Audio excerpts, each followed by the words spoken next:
அன்புக்குரியவர்களே, அஸ்ஸலாமு அலைக்கும். நபி ஸல்லல்லாஹு அலைஹி வஸல்லம் ஒவ்வொரு நாள் காலையிலும் மாலையிலும் ஓதிய ஒரு அற்புதமான துஆ.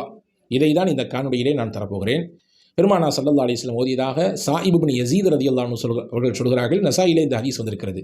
ஸல்லல்லாஹு அலைஹி வஸல்லம் ஓதுவாங்களாமா, அல்லாஹும்ம இன்னி அஸ்அலுக ஹஷியத்தக ஃபில் கைபி வஷ்ஷஹாதா. யா அல்லாஹ், நான் தனித்திருக்கும் பொழுதும் எல்லா மக்களோடு சேர்ந்திருக்கும் பொழுதும் உன் அச்சத்தை எனக்கு கொடு. அன்பர்களே, ரொம்ப முக்கியமான துஆ இது.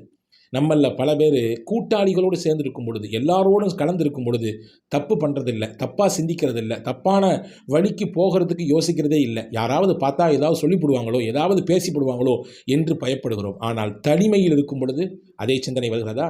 தனியாக மொபைல் வைத்திருக்கிறோம், தனியாக நமக்கு இன்டர்நெட் கனெக்ஷன் இருக்குது, தனியான ஒரு ஊரில் இருக்கிறோம், நாட்டில் இருக்கிறோம், யாரும் பார்க்கவில்லை, யாரும் நம்மிடத்தில் தொடர்பிலே இல்லை. அந்த நேரத்திலும் எல்லாம் வல்ல இறைவன் என்னை பார்க்கிறான் என்ற உணர்வு வேண்டும். அந்த உணர்வு இருக்கும் பொழுது தவறின் பக்கம் நாம் போக மாட்டோம். அதற்கான மிகப்பெரிய வாய்ப்பை தருவதுதான் இந்த துஆ. இந்த துஆவை அதிகப்படியாக ஓதும் பொழுது நிச்சயமாக தனிமையிலும் சரி, எல்லாரோடும் சேர்ந்திருக்கும் பொழுதும் சரி, தவறுகளிலிருந்து நம்மை பாதுகாக்கும் மிகப்பெரிய கேடயமாக இந்த துஆ இருக்கும். எனவே தான் ரசூலுல்லாஹ் காலையிலையும் மாலையிலையும் இந்த துஆ ஓதுனாங்க. ஓதிக்கொள்வோம், நம்மை நாமே பாதுகாத்துக் கொள்வோம், ஈமானுடைய வளம் பெற்ற மக்களாக வாழ்வோம். அல்லாஹ் தௌஃபீக் செய்வானாக.